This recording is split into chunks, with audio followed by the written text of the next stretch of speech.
com ele. Quando ele chega na porta para sair, entubado. Ele estava entubado já. Que foi para sair do centro cirúrgico. Eu escutei um choro. Um choro muito bravo. E alguém gritou: ele está respirando sozinho.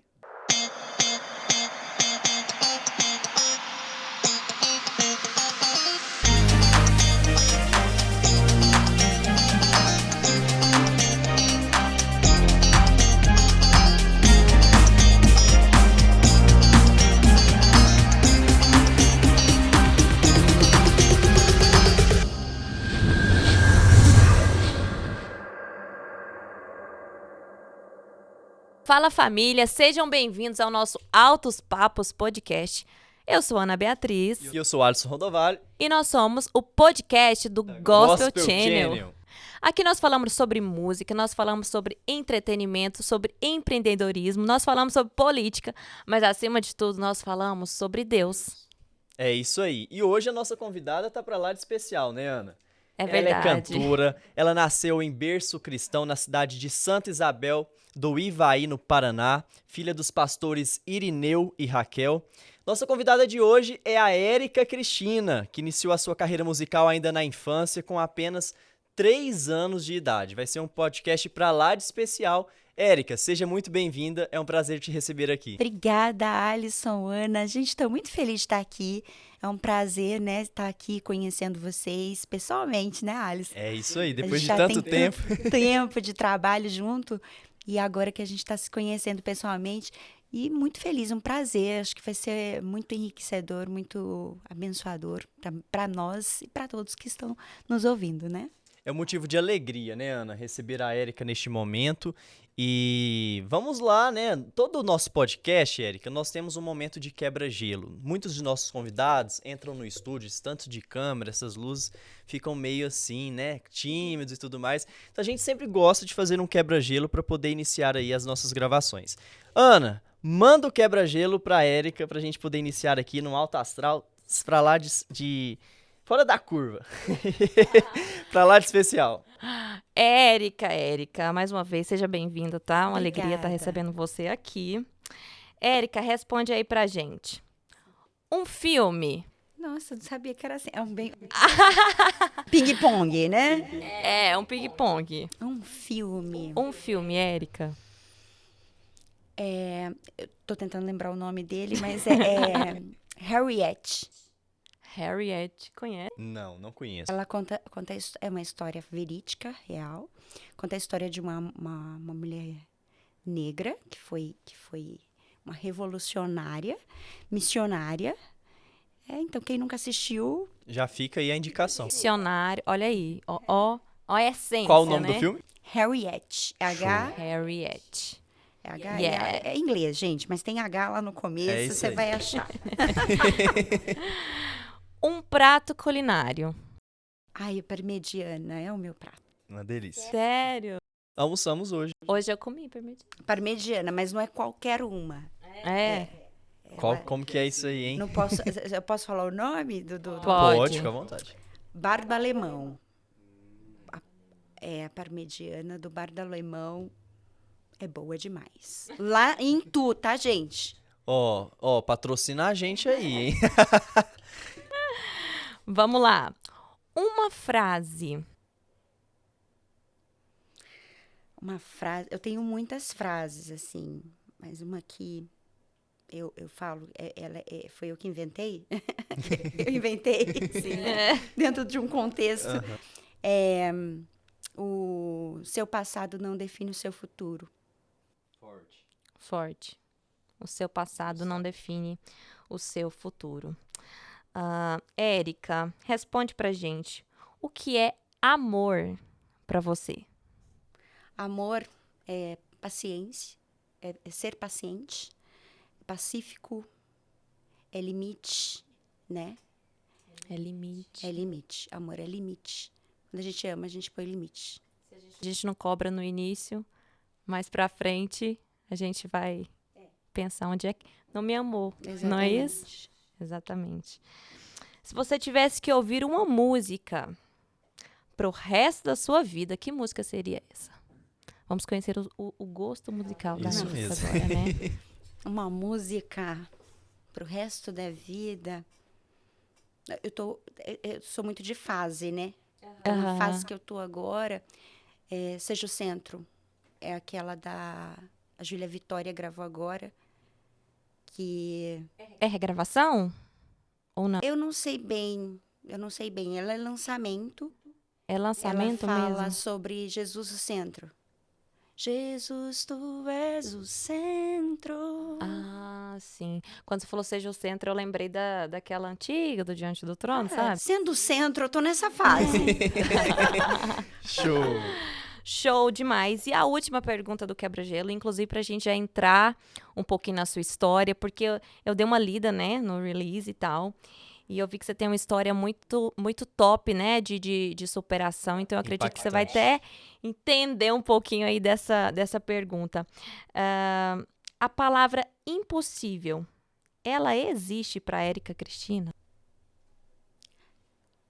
Se eu estiver em Deus, em Cristo, se eu estiver em Cristo, não existe. Mas se eu não estiver, ela é real. Porque a gente, quando não está... Porque é aquilo, eu tudo posso naquele que me fortalece. Se eu não estiver nele, logicamente, eu não posso nada. Não posso nada. Amém. Então, não existe, né? Porque a gente está em Cristo, Estamos né? em Cristo. Justamente. Inclusive, que a gente perguntou o nome do filme, já falou de uma missionária, então a gente já vê que a pessoa respira, né? A essência, enfim, tá na veia. Érica, falando sobre Érica Cristina, hoje muitas pessoas conhecem a Érica, mas talvez conhecem o momento atual da Érica, na carreira de Érica, seus lançamentos, suas músicas, suas ministrações nas Ou tem igrejas. gente que ficou lá atrás, tá? É. Tem gente que ainda tá lá. Ainda tem gente que tem a raiz da Érica. Ainda tem a raiz. Muitas pessoas não conhecem a raiz. Como que surgiu Érica Cristina? Quem é Érica Cristina? Como que surgiu o seu ministério? Como que você descobriu a sua vocação pelo chamado ministerial, na música, na ministração? Queremos saber o seu começo, o início de tudo. Então, Alisson, assim, eu comecei, meus pais, meu pai é pastor, né, dirige igreja, então eu comecei aos 3 anos de idade desenvolver a parte musical, né. Eu gostava muito de ver meu pai cantando, eu falava, eu vou cantar, vou ser cantora e tal.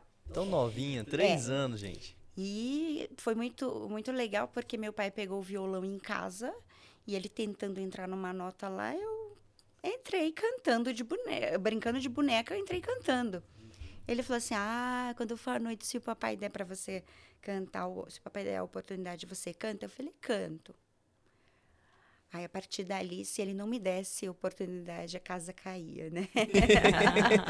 E nessa época tinha aquele tamborete? Porque muitas cantoras falam, não, meu pai pegava um tamborete pra cantar lá na igreja, eu era pequenininha pros irmãos poderem me enxergar. É isso tinha aí. isso também? Isso aí, eu colocava uma cadeira, Uma um cadeira, banquinho, né? aham. Porque antigamente os altares eram bem altos, né? Tinha aqueles púlpitos bem altos.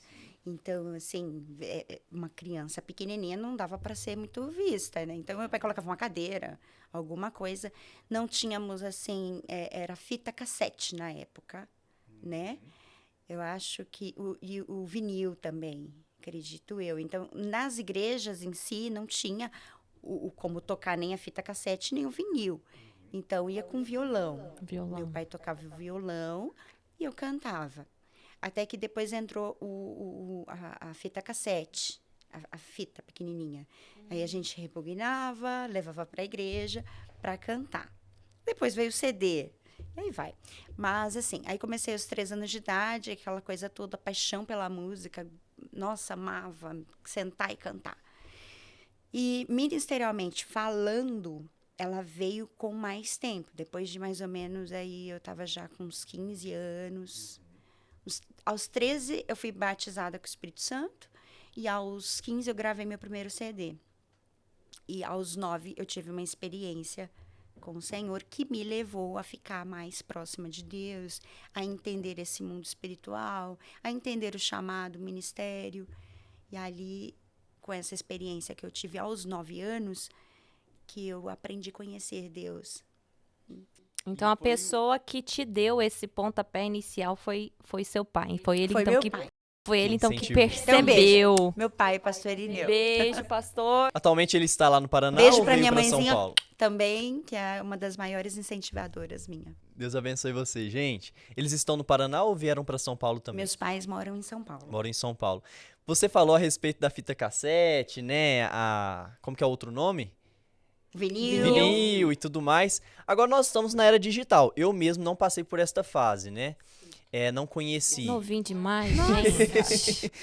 E como que foi pra você? Como que tem sido, Eric, de você passou por tudo isso, né? Tem muita experiência dessa época e agora na era digital. Como que você tem lidado com essa mudança? Como que você lidou na época? Foi muito difícil? Como que foi pra você?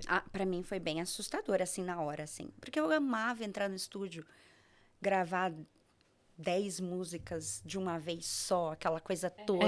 Era muito, CDs, né? muito legal. Depois você ia Eu lá. sou da época do CD também. Então, fazer foto pra fazer capa. E aí vinha a criançada, as crianças. Dá autógrafo na minha capa. Não tem mais capa agora. Você tira Só digital? Agora é uma foto. uma foto digital que fica lá, né? Nos streams, Antes era né? assim, nossa, eu tenho um autógrafo da fulana. Meu Deus, agora, nossa, a gente tem Verdade. uma foto com ela. Ela repostou meu story, né? Isso Esse aí. agora. Hoje repostou meus stories. Tinha uma Meu amiga Deus. minha que ela vendia os meus CDs na loja dela. Ela falou assim, uma vez, Érica, chegou uma menininha aqui com um monte de moedas. Uma sacola de moedas. Que ela queria comprar o CD, porque ela pegou emprestado de alguém, a mãe pegou emprestado de alguém, fez uma pirataria, mas ela não queria o pirata porque ela queria ter o encarte das fotos. Com as letras. Com as letras, com as fotos em si. E era muito legal que a gente fazia aquelas fotos, um monte de foto e tal. E as letras, né? E eu achei muito bacana, assim. Mas, voltando ao digital, eu me assustei bastante. Eu tô me acostumando, viu, Alisson? Você tá me ajudando com isso aí. Estamos aí na luta, né, gente? Porque é uma mudança radical. Né? E até se acostumar leva um tempo, né, Érica? E tudo isso é um processo.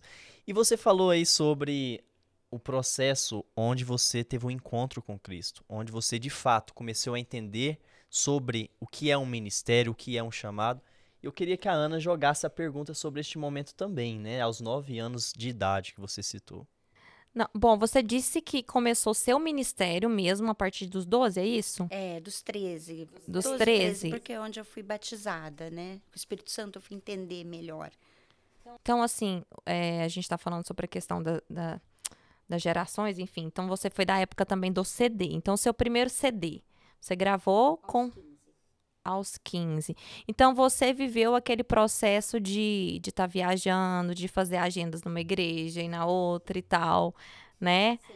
Né? E fala aí pra gente, tem algum fato inusitado, não sei, que aconteceu com você durante esse tempo aí de agenda e tudo mais pra você contar pra gente? Nossa, tem tem vários fatos assim, né?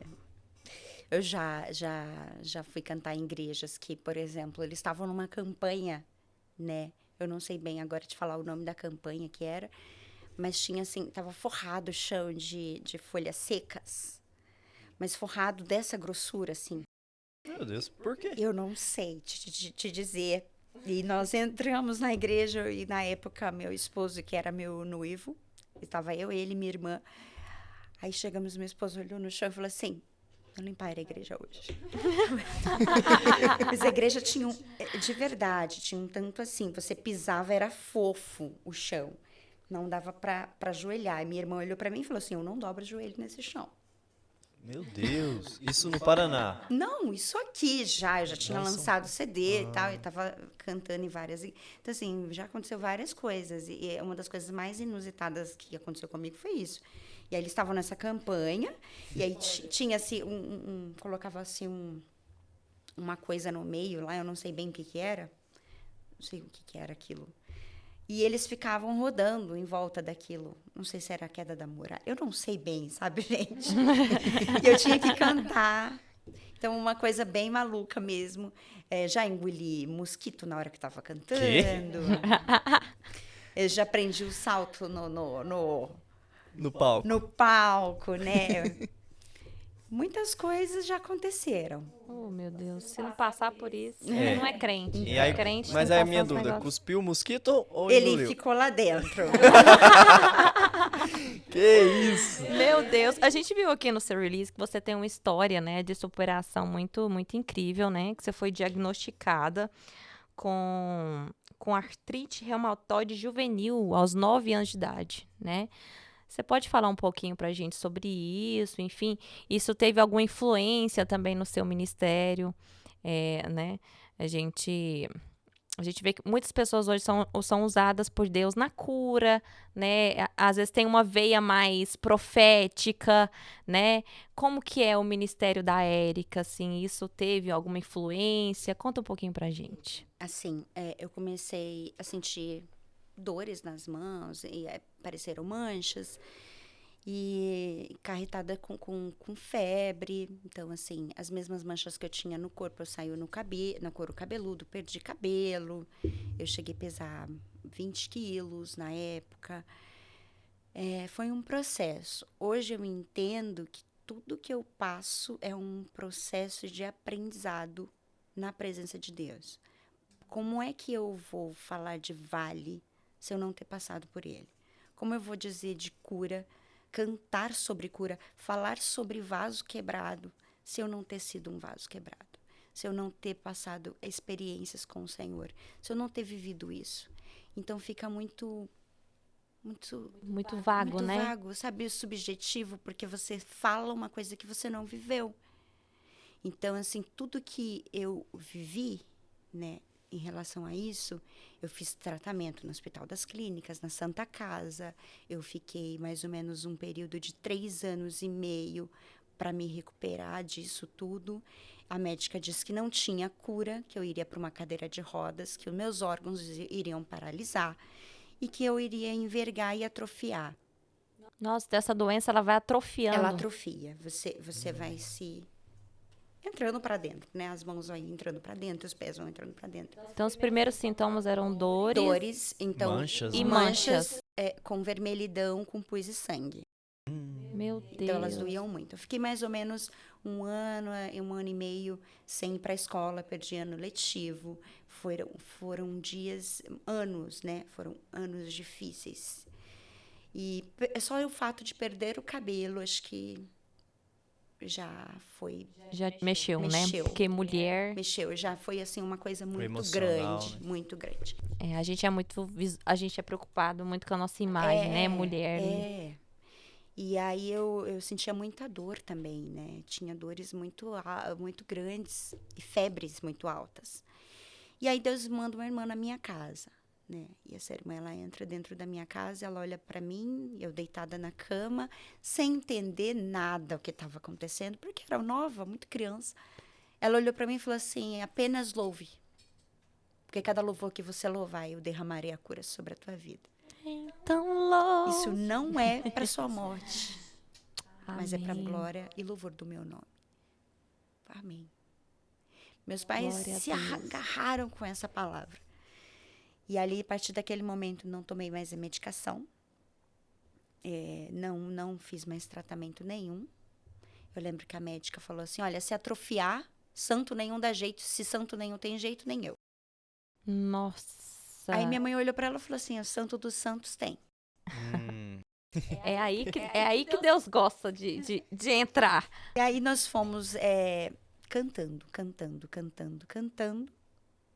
Em todos os lugares que ia, meu pai fazia um bilhetinho, minha filha quer oportunidade para cantar. Eu sentia muita dificuldade para ficar no altar, para ficar dentro da igreja, muita dificuldade. Eu mal cabia nada, meu pé era inchado. Então, assim, era muito um processo de humilhação, de dor, de desprezo, porque crianças e pessoas também, né, desprezavam, né, não acreditavam muito. E aí Deus, ele falou: é um processo que eu estou te fazendo passar, mas é para você chegar lá, na onde eu quero que você chegue. É para você chegar no propósito. E isso acabou... teve alguma influência na voz também? Assim, porque por atrofiar e tudo Na mais. verdade, se teve eu não percebi, porque eu mal cantava, eu chorava muito Quando eu ia cantar, eu chorava muito. Eu sentia muita dor, né? Até que, mais ou menos uns 2 anos, 3, eu já comecei a sentir melhora. Meu cabelo voltou a nascer, sem remédio. As feridas foram secando. E eu comecei a ficar bem. Comecei a pegar peso de novo. Voltamos na médica. Fizemos exames de novo. E o que deu? Negativo. Curada. Ela não acreditou. Essa doença ela fica escondida no corpo. Eu quero você daqui 1 ano aqui. Volte daqui 1 ano que a gente vai fazer novos exames. Nada. Então, eu fui mais ou menos até os 15 anos, todo ano lá para fazer exame, para refazer e refazer, e nada. Ela falou que eu não ia poder ter filhos, porque eu ia ficar envergada, e tarará. Eu estava andando, sem dor, de cabelo de volta na cabeça, né? Super bem, né? E tive 2 filhos, hoje em dia tenho 2 filhos. Não sinto dor nenhuma, não tenho nada, absolutamente nada. Fui curada. Porque Deus é bom. Que bênção, Érica. A gente vê o poder de Deus, né? O cuidado na sua vida. E não só na sua vida, mas também na vida dos seus filhos. Você falou que teve 2 filhos e eu estava lendo que a vida deles também é um milagre. Sim. Qual o testemunho dos seus filhos também para poder aí fortalecer a fé das pessoas? Porque a gente está gravando aqui e a gente não imagina quantas pessoas estão assistindo neste momento, né? E muitas pessoas talvez possuem histórias parecidas com essa que você acabou de compartilhar com a gente. E você que teve um milagre na vida dos seus filhos. E eu queria que você compartilhasse conosco para servir de fé, de esperança para quem está nos assistindo. E isso fortalece muito a nossa fé, né? Quando a gente vê, olha, se a Érica passou por isso e mesmo assim ela passou adorando e recebeu a cura, eu também creio que vai acontecer comigo. Como que foi com os seus filhos? O Heitor, né? O mais novo, ele tá com 3 anos agora. O Heitor nasceu de Apgar de 2. Então, ele nasceu praticamente sem vida. Ele teve falta de oxigênio no cérebro, mas uns dias antes, eu fui ministrar numa igrejinha simples lá em Calcaia do Alto. E estava lá, ministrei, acabou o culto, veio um irmãozinho e ele falou para mim assim, vou te deixar Isaías 43. E eu de barrigão, né? Aí eu falei assim, não, Senhor, eu não quero. Porque eu já sei que vem chumbo grosso por aí, né? E ele falou assim, quando passares pelas águas, elas não te afogarão. Quando passares pelo fogo, a chama não vai arder em ti, porque o Deus dos exércitos está contigo. Aí eu, não, Senhor, tudo bem, vamos lá, vamos passar então, né? Passou-se, assim, uns 15 dias, mais ou menos. A minha bolsa rompeu. Eu fui para o hospital. E meu filho já estava entrando em sofrimento fetal. Eu já estava tendo hemorragia. Foi um parto de emergência. Então, arrancaram ele estava sem vida nenhuma. Precisou 5 médicos para reanimá-lo. Ficou na UTI. Só que enquanto eu estava dentro ali do centro cirúrgico, ficou um silêncio. Porque quando tiraram ele, ele não chorou, né? Ele não estava respirando. E o meu esposo ficou pálido na hora. E aí eu olhei para o meu esposo e falei, por que ele não chora? Ele, não, fica calma. E aquele movimento grande, as pessoas tudo correndo. E aí eu escutei uma voz que me dizia, eu estou aqui. Porque eu sou o controle. E aí aquilo me acalmou, tranquilizou meu coração. Porque por mais que eu não ouvi o choro do meu filho, eu sabia que Deus estava no controle. Saíram com ele, quando ele chega na porta para sair, entubado. Ele estava entubado já, que foi para sair do centro cirúrgico. Eu escutei um choro. Um choro muito bravo. E alguém gritou, ele está respirando sozinho. Glória a Deus. E eu dei muito, muito glória a Deus mesmo, porque Deus ele nos avisa quando nós vamos passar. E quando nós temos a nossa dependência em Deus, nós não nos apavoramos, nós não ficamos assustados porque estamos só, porque se nós estamos dependentes de Deus, nós não estamos só. Ele está conosco, né? Se você é um dependente de Deus, se você está se vendo, né, sozinho, você não está só. Você depende dele, ele está contigo. E aí, meu filho ficou na UTI, foi preciso, e conheci muitas mães, muitas histórias. Foi um processo difícil. Eu costumo dizer que eu não tive uma pós-cirurgia tranquila, Um pós-parto. um pós-parto tranquilo até hoje, porque o Heitor, ele é gás. O Heitor é fogo na roupa. E aí, até hoje, nós não sei o que é descanso. É isso, gente. Depois que a gente é mãe. Mas os médicos disseram que ele ficaria com algumas sequelas, que não falaria, que não andaria. Heitor fala tudo, fiz todos os exames, ele não tem absolutamente nada. Ele é perfeitamente uma criança normal. E depois, além do Heitor, veio o... O Nicolas é o primeiro filho. O Nicolas, ele veio primeiro. Sim. O Nicolas veio saudável, tudo bem. No tempo certo. O Nicolas, graças boa. a Deus, foi tudo certinho, assim. O Heitor já adiantou, né? Então, ele veio de 8 meses. O Nicolas é de 9 meses. Graças a Deus, o Nicolas não me deu trabalho. Até hoje, ele não me dá trabalho. Ele é mais calmo. Eu falo que assim, gente, eu também tenho uma filhinha, né? Eu tenho 1 ano e 3 meses. E eu sempre falo, gente, a Elisa não me deu canseira, assim, foi uma bebezinha tão tranquila, tá? Que agora ela é muito esperta, inteligente demais. Demais. Mas eu falo assim, meu Deus, quando a gente pensa, tipo, no segundo filho, meu Deus do céu. Eu falo, gente, eu tenho até medo, porque quando a primeira é muito tranquila, né?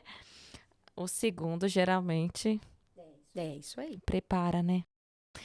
E assim, os seus filhos, você já vê, porque assim, seu pai olhou pra você, né, com 3 aninhos, já percebeu, pegou o violãozinho, nossa, é afinada. Porque é uma percepção. Gente, tem gente que me pergunta, né? Fala assim, Ana, você acha que minha filha, se eu colocar na aula de canto, vai aprender a cantar e tudo mais? Eu acredito que sim, que todo mundo que entra na aula de canto pode se desenvolver e tudo mais, mas o dom é um negócio muito específico, né? Então, se já nasce com ele, Eu né? acho que tem o dom e tem o chamado também. Porque tem gente que tem o dom, mas não tem o chamado e não quer também ter. Não vai. Né? Eu conheço muitas pessoas que têm o dom, que você fala, nossa, né? Desenvolve, vai. Isso eu não quero, é de hobby. Eu não quero. Porque não tem o chamado. E aí, de repente, o chamado é em outra área, né? Seus filhos, você já percebe alguma coisa neles? No Nicolas, pra música, ele gosta muito, mas eu vejo que o Nicolas é mais pra palavra. Ele lê, ele gosta de ler a Bíblia, de interpretar, e eu acho muito bacana isso. Eu não preciso mandar ele ir fazer, ele vai e faz, ele vai lá.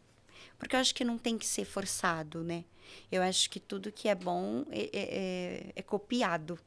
E na verdade, ele vai lá os ver que a filhos gente faz e é um faz. reflexo dos pais. Né? Exatamente. Então, assim, eles fazem aquilo que a gente faz. Se você fizer uma coisa ruim, ele vai reproduzir o que é ruim, porque ele está se espelhando em você. Então, assim, eu vejo que ele vai lá, ele mesmo pega a Bíblia sozinho, ele vai lá e lê, ele marca, ele... Então já tem a paixão pelo evangelho. Interpreta muito bem, assim, aquilo que ele leu. E, às vezes é bem assustador até. Eu falo, nossa, filho... Qual a idade dele? 9 anos. Olha só. Eu acho isso incrível, porque eu acho que o que mais está precisando nos dias atuais é realmente que Deus levante pessoas na palavra. Ministro, né? Ministro na palavra. O pessoal precisa de palavra. Precisa. E é tão engraçado porque tantos adultos que não pegam a Bíblia para ler, e ele com 9 anos lê a Bíblia por vontade própria, nada forçado, e ele sabe interpretar muito bem. Incrível. Agora, o Heitor ainda não percebi nada ainda, é muito recente. Mais novinho, né? Ele tem quantos anos? Ele tá com 3 anos. Mas 3 ela já era afinada. Então, não sei. O Heitor é uma... Não sei, ainda estou estudando. Amém. Seu esposo, ele também. Meu esposo é músico. É músico também. É, Olha Como que vocês massa se conheceram? isso. Porque você é cantora e ele é músico, como que foi ele isso? tocava saxofone na igreja, ele toca todo o Instrumento tipo de instrumento de sopro. sopro. E aí nós nos conhecemos assim, né? Eu fui cantar, eu estava chegando na igreja, ele já era da igreja, dessa igreja específica. E aí ele estava tocando, eu cantei, bateu de olhares e aí foi. Foi Aí ele chegou em você. veio em mim. Na verdade, sinceramente, ele não veio em mim. Ah. Ele foi na minha mãe primeiro. E ele conquistou minha Já mãe. quis É porque é conquistar a filho- sogra pra não ter problema. Filha de pastor e tudo mais, né? Conquistou primeiramente minha mãe. E aí ele viu que conquistando a minha mãe era o caminho, né? É, às vezes a gente tem que conquistar a sogra primeiro porque tem sogra que é difícil. Então, Então já conquista a sogra, depois vem conquistar a namorada. A minha mãe sempre foi muito minha amiga. A gente sempre foi muito amigas. Então, assim, se ela falasse pra mim, não, que não vou, não desce, não vai, não... Filha, tô sentindo aqui. E eu falava, tá bom. E aí, como ele conquistou o coração dela, e aí ela falou, é um menino de Deus, a gente já sentiu aqui. Conquistou dela, conquistou de todo mundo, né? Porque a mulher... Conquistou de todo mundo. Conquistou da mulher, ela vai falar com o marido, né? Exatamente. Aí o marido já vai falar com a filha. É todo... Né? Um negócio vai levando o outro. Isso. Top demais. E, Érica, mas enfim, falando sobre a sua vida e tudo mais, qual você acha que foi a decisão mais difícil que você já tomou na sua vida? Será que você consegue pensar? Olha, a decisão mais difícil foi entender o meu chamado, entender o meu ministério e separá-lo. E entender que eu era separada. E que eu não posso, eu não devo, e eu tenho que pôr limites.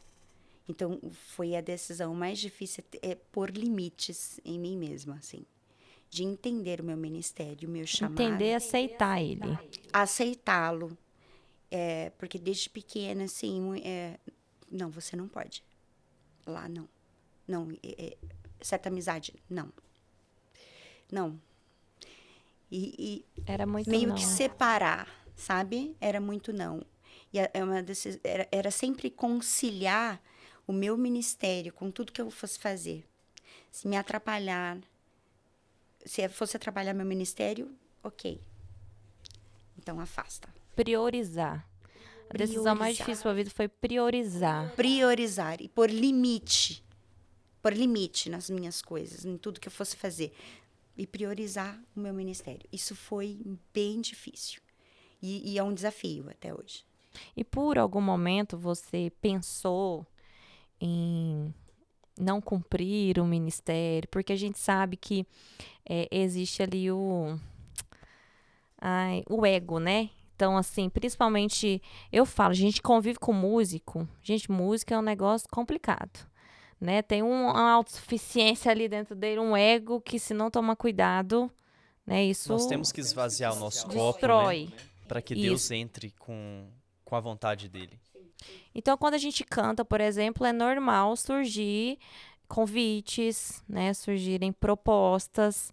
É a questão, né, de você escolher a proposta ou o propósito, né? E como você falou que o seu desafio foi sempre escolher o propósito. Então, teve algum momento, assim, na sua vida em que você teve propostas e que você ficou balançado, ou que, de repente, por algum momento, você foi pela proposta...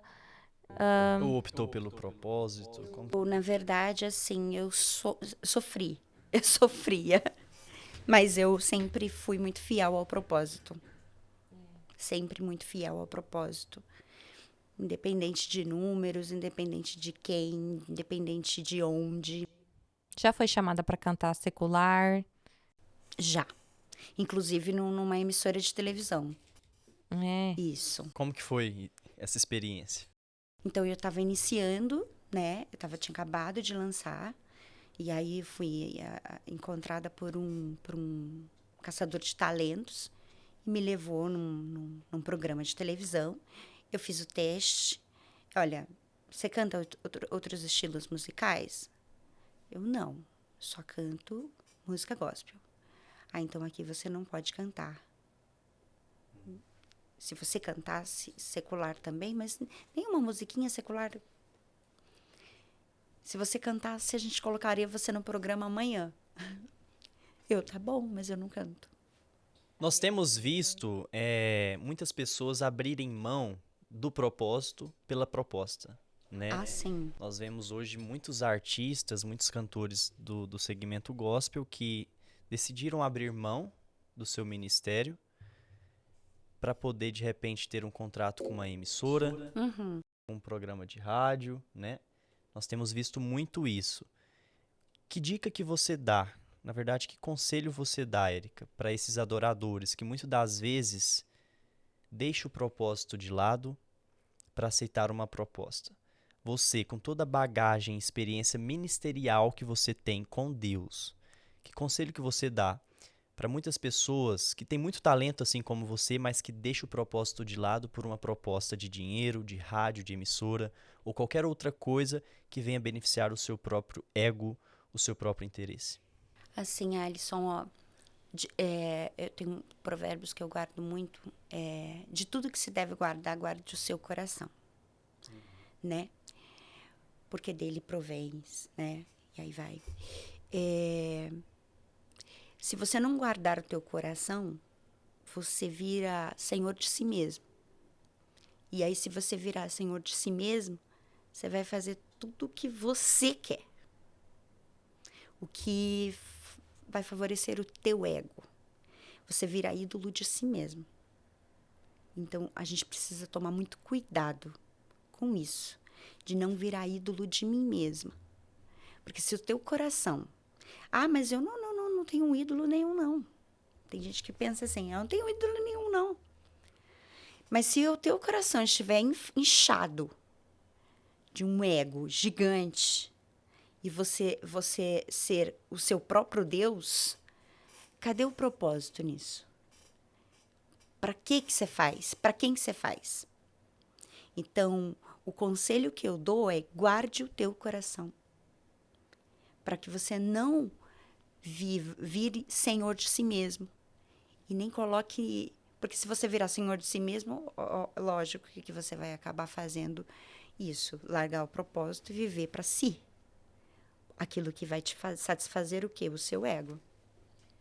Mas se você é confrontado o tempo todo, pode ter certeza que é porque você está fazendo certo. E essa questão de confronto vai muito sobre realmente nós renunciarmos.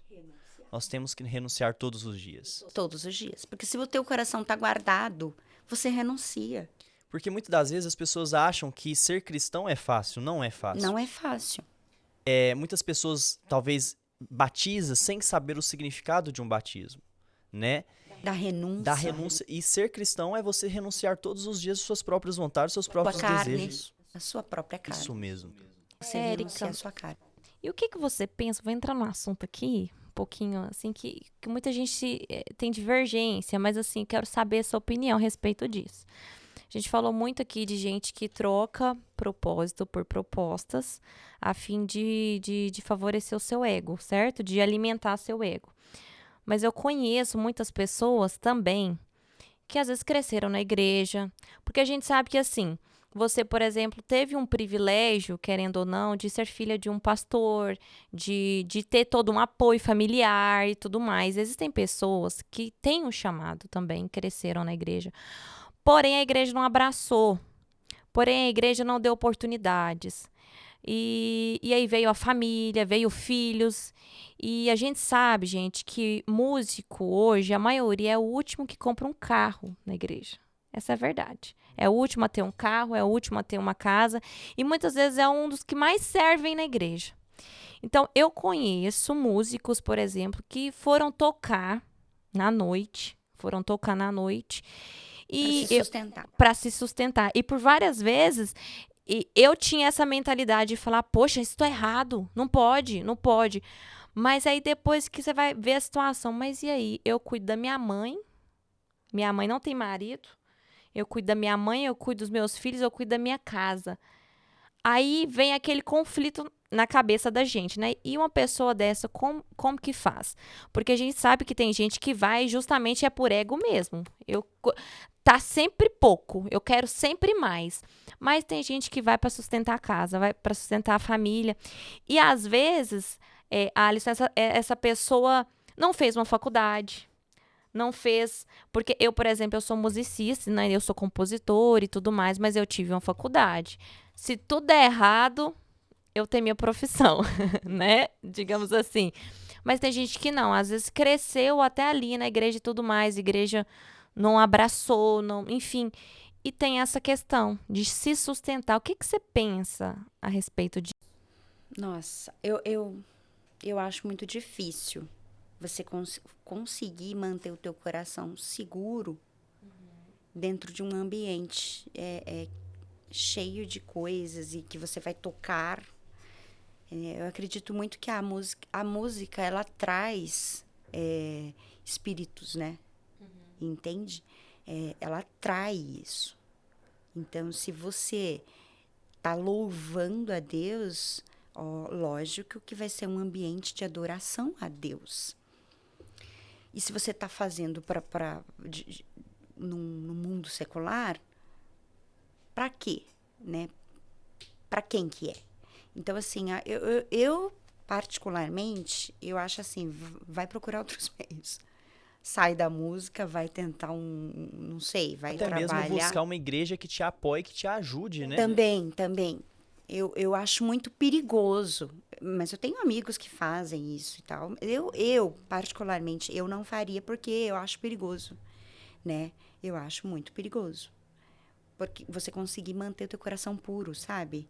E não corromper. Não porque você é melhor do que o outro. Não existe, não é isso. Mas que você tem que ser separado, né? Tem que renunciar a certas coisas. E eu acho assim, Deus, ele nunca deixa um filho seu desamparado. Quando a gente aceita o desafio de servir a Cristo, Cristo sempre provê. Ele sempre provê, porque ele é o principal interessado em nos abençoar, em cuidar de nós, né?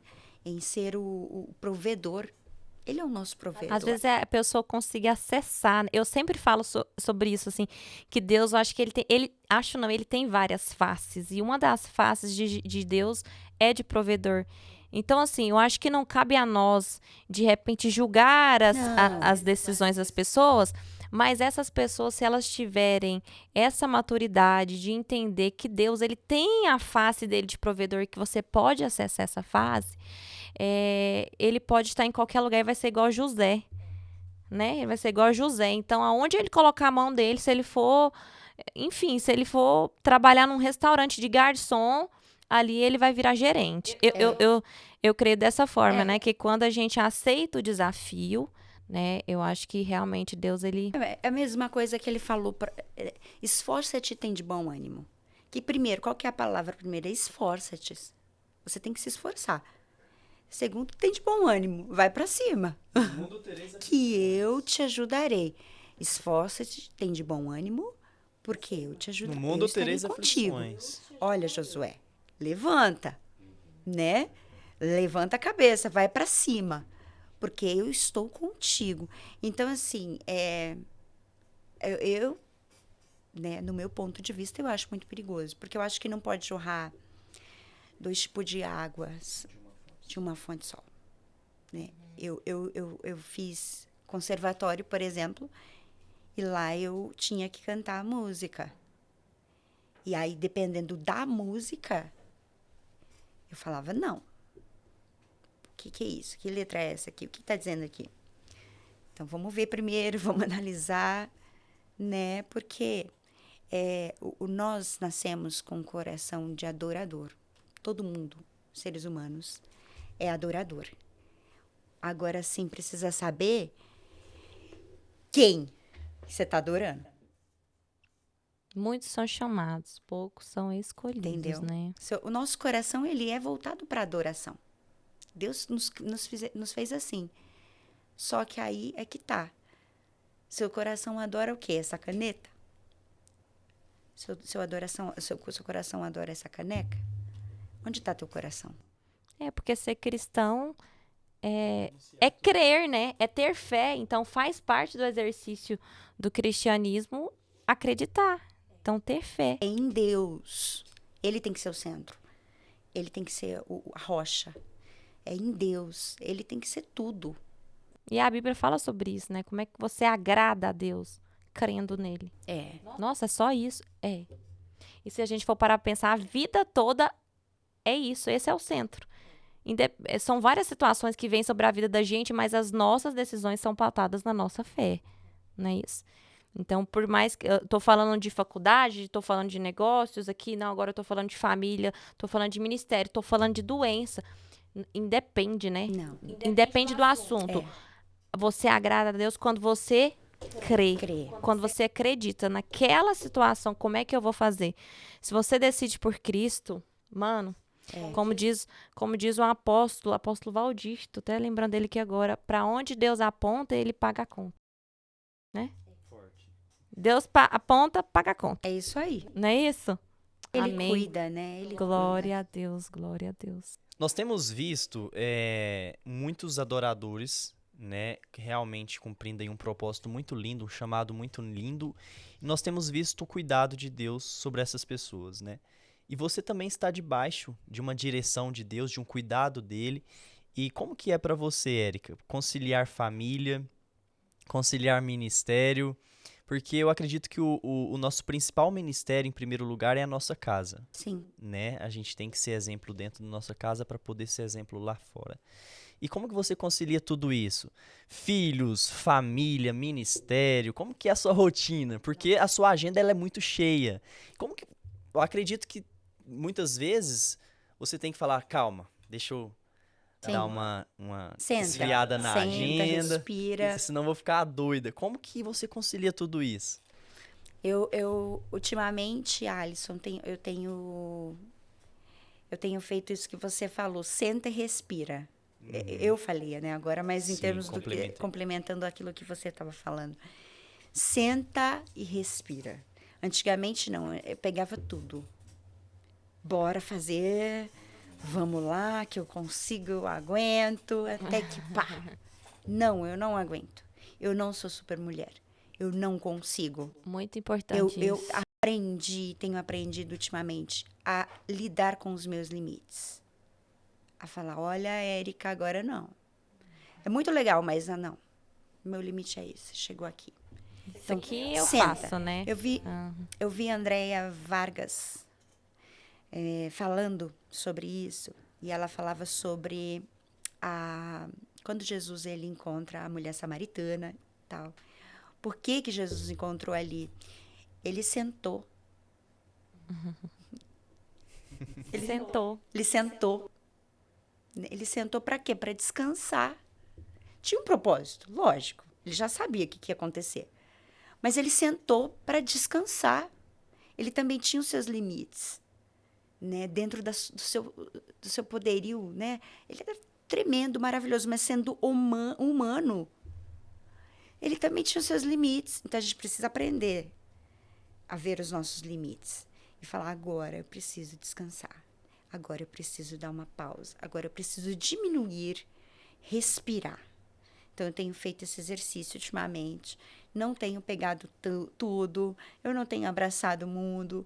Porque eu não consigo. Eu sou humana. Tenho só 2 braços. Tenho 2 filhos. Né? Uma casa, uma família para cuidar. Então, eu tenho feito isso. Né? Antigamente, não. Bora, fica aí que eu tô indo. Não, agora não. Agora a gente...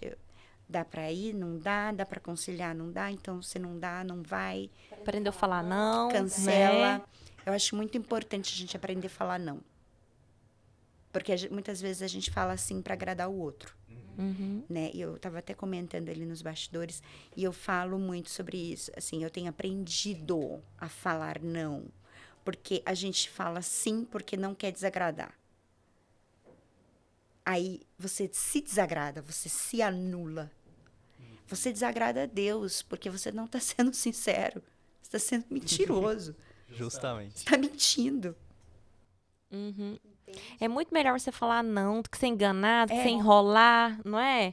E também as E pessoas pra têm que que ter você quer maturidade, falar assim? né? Pra De quê? entender Pra ou não. só pra ouvir. Nossa, como a Erika é boazinha. Porque você quer aprovação, né? Isso é algum trauma lá atrás, né, Érica? Entendeu? Tem um Algum livro muito trauma. bacana, até passei pro Alisson, que é O Desejo de Agradar os Outros, do Paul Priolo. É maravilhoso. Desejo de agradar a todos. O Vou ler. desejo de agradar os outros. Os É um outros. pecado, tá? Um pecado isso aí. A gente É. precisa aprender a dizer não. A pôr limites. E dizer não até mesmo para nós mesmos. Olha, não. Agora eu vou descansar. Preciso parar. Preciso sentar. Você é mais honesto até, né? Com as É pessoas. mais verdadeiro, É mais né? verdadeiro. E isso também envolve uma questão de maturidade de quem está recebendo o não, né? Muitos pastores ligam para a assessoria da Érica, não, pastor, infelizmente ela não consegue nessa data. Aí talvez o pastor já fica chateado, nunca mais vou convidar a Érica, ou até mesmo o contratante, o evento. Mas isso envolve também uma questão de maturidade de quem está recebendo o não, Ah, sim. né? E se tá É um falando aprendizado não, de ambas partes. Assim, o outro vai aprender e você também vai. tudo é um processo que cada um tem que passar para poder Exato. falar, não, hoje eu aprendi, hoje eu entendo o não, né? É. E como que você falou a respeito da fonte, que não pode e você jorrar duas águas, né? Isso a gente vê muito na questão musicalmente falando, que é a carreira onde vocês exercem todos os dias. Sobre cantar gospel e música secular, na sua opinião, não dá porque vai jorrar duas águas. E em relação à música, porque isso também é um cuidado que o ministro de louvor tem que ter, né? Por exemplo, talvez o cantor não canta secular e só canta gospel, mas talvez o gospel que ele tá cantando é uma letra que não tem nada a ver. Eu tava até comentando com a Ana, né? A Ana é compositora, você, e tem que ter esse cuidado de colocar uma música no seu repertório e tem que ter uma música com propósito. Que mensagem que eu quero deixar para o público? Como que você faz no seu processo de gravação? Como que você escolhe aí o seu repertório para não correr esse risco de talvez, eu não canto secular, mas estou cantando gospel e uma letra que não tem nada a ver, sem fundamento, sem princípio, sem sabedoria. Como que é para você esse processo de seleção de música, esse cuidado, essa atenção para realmente aquilo que você está cantando ir de encontro com as pessoas? Então, no meu caso, ele vem muito com processo. Ele vem através de um processo Que você está vivendo. que eu estou vivendo, né? E é muito assim, porque eu falo, Senhor, me direciona aí o que vai ser, como vai ser. Às vezes eu tô doida para gravar e não tem a música. E não grava, mesmo assim. Não Porque grava. oportunidades você tem demais, Não né? grava. Recebe música todos os dias. Se não tem música que entra dentro do propósito, dentro do processo que eu estou vivendo, não grava. É assim que funciona. Grava se eu estiver vivendo. Certíssimo. Porque se eu não viver aquilo que eu estou cantando, não tem sentido, não tem porquê, não tem pra quê. Fica uma coisa tão vaga, sem unção, sem propósito. Ninguém sente nada. Você vai cantar lá e vai... Então você escolhe músicas baseado nos seus meu processos. propósito, nos meus processos. Naquilo que você está vivendo. Exatamente. É bem isso aí. Porque às vezes demora ali 1 ano, 2 para gravar uma música. Então você não acompanha o mercado, porque o mercado Não. fala que você tem que lançar de 1 em 1 mês. De 1 em 1 mês. Não, Você já vai ao contrário. eu vou ao contrário. E é por isso que nós temos visto Deus abençoar a sua carreira, crescendo cada vez mais, né, Érica? E a mão de Deus justamente porque você está seguindo um direcionamento dele. Né? Isso é muito importante. E vem projetos novos por aí. Você falou a respeito de gravar realmente o que você está vivendo. Eu acredito que neste momento de pandemia você já teve aí várias experiências com Deus, né? Pessoais. E o que o público pode esperar de um próximo lançamento? Alguma experiência que você quer compartilhar com a gente, que você passou e que você superou e que tá vindo uma música baseado nisso? O que o público pode esperar? Tem uma música, né, nova, que tá saindo agora, que fala sobre a reconstrução do vaso. Já está disponível, né? A gente não sabe qual É data isso aí. que vai ao ar o podcast. Verdade. Se tiver disponível, vai estar na descrição do vídeo. Isso mesmo. que é Me Refaz. É uma canção do meu amigo Giovanni Moreira, né? Essa canção eu recebi ela já tem muito tempo. Por isso que eu falo para você que é uma canção. Geralmente eu recebo a canção e aí eu quero muito gravá-la. Só que não é o momento. Porque eu tô em outro processo. Então eu não vou cantá-la. Não dá.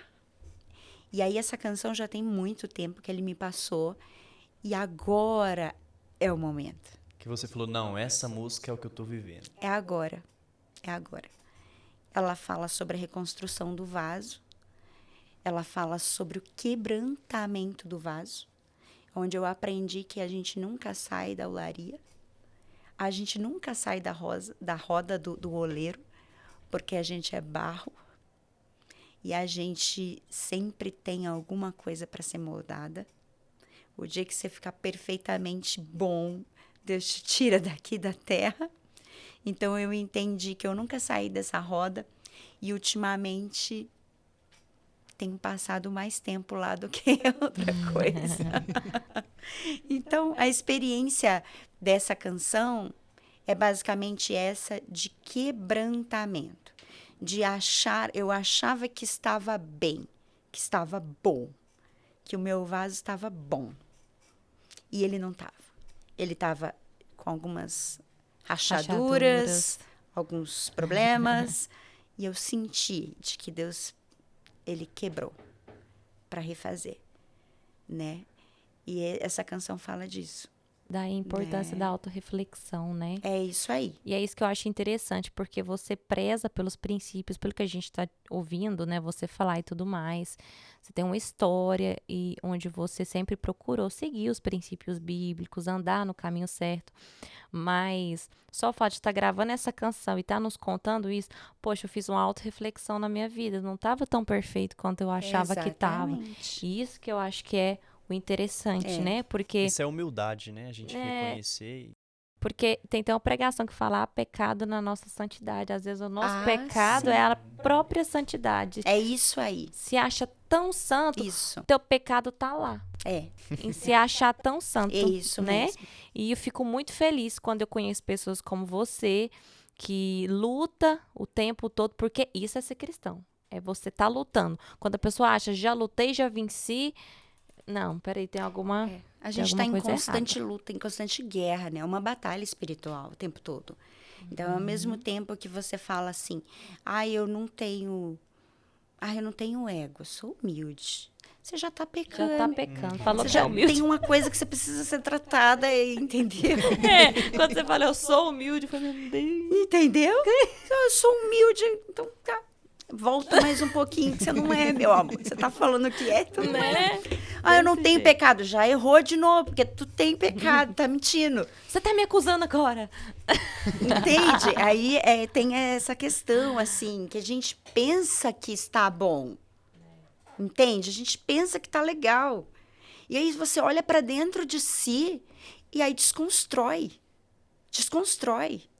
tudo que você tinha montado, que aparentemente para você era bom. Você fala, volta aqui, meu amor, tá tudo errado. Pera lá, desce do salto, porque quem tem que ser sou eu. Então, eu gosto muito daquela palavra que Paulo fala assim, que Cristo vive em nós, né? Uhum. Se Cristo está em ti, nova criatura você é. Né? E não vive mais você, mas Cristo vive em ti. Essa palavra é maravilhosa, porque assim, se ele vive em você, você não faz o que você quer, você faz o que ele quer. E muitas das vezes, o que você quer para você é perfeito, é o bom, é o que vai massagear teu ego. Mas o que ele quer para você é totalmente contrário, é te confrontar e dizer, meu filho, e é o que quebra aqui, tira ali. Não é desse jeito. Você não é perfeito. Você não é perfeita. Então, até nesse sentido de dizer não, porque você tem medo de desagradar, porque você quer ser perfeito. Uhum. E você não é. Aí você tem um ídolo dentro de você que é você mesmo.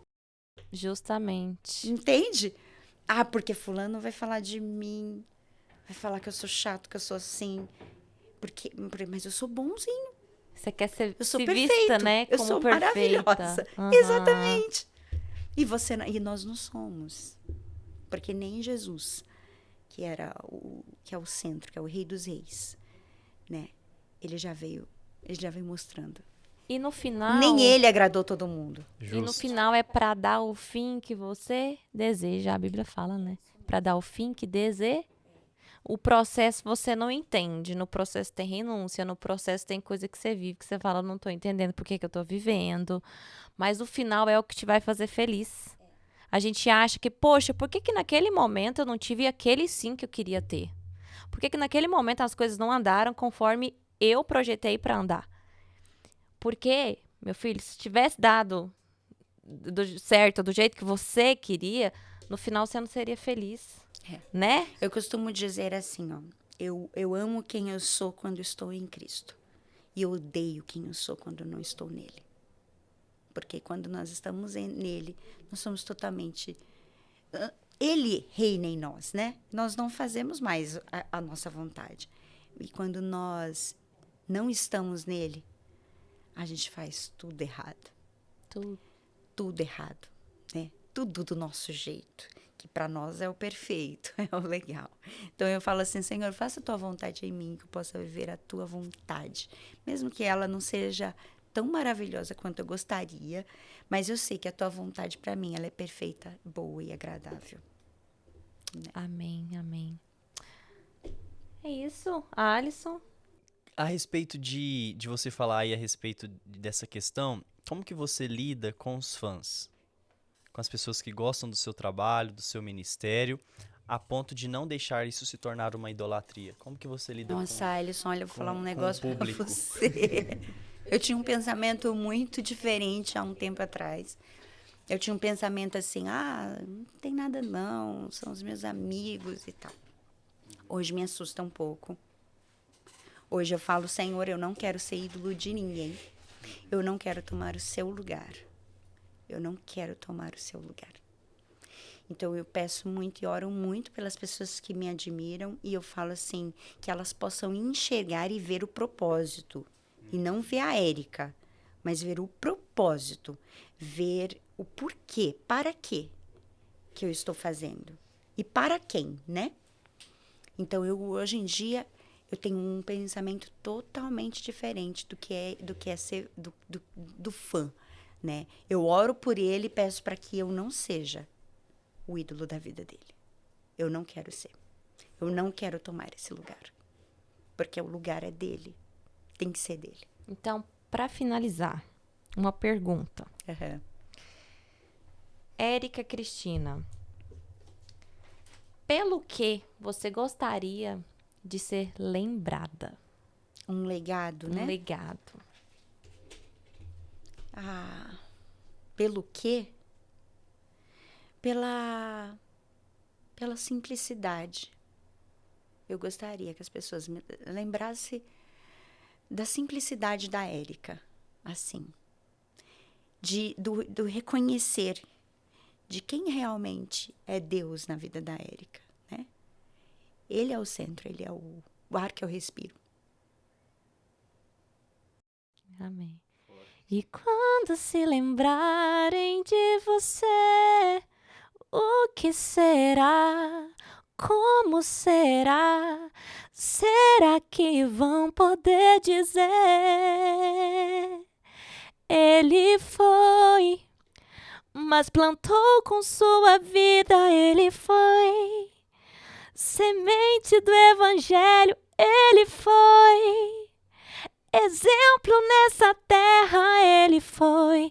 Reflexo do amor, ele foi. Mas soube amar quem o feriu, sim, ele foi. Aonde muita gente não foi, ele foi. Mas deixou sua história, ela vive está. Quando você for, o que você irá deixar? Te ofereço essa música, tá? Ai, que chama linda. Legado. Me fez chorar, né? Que chama Legado. Isso. Sua vida é um legado, tá? Sua vida é uma... Amém. É uma vida Com certeza você teve que lutar muito, você teve que fazer escolhas o tempo todo.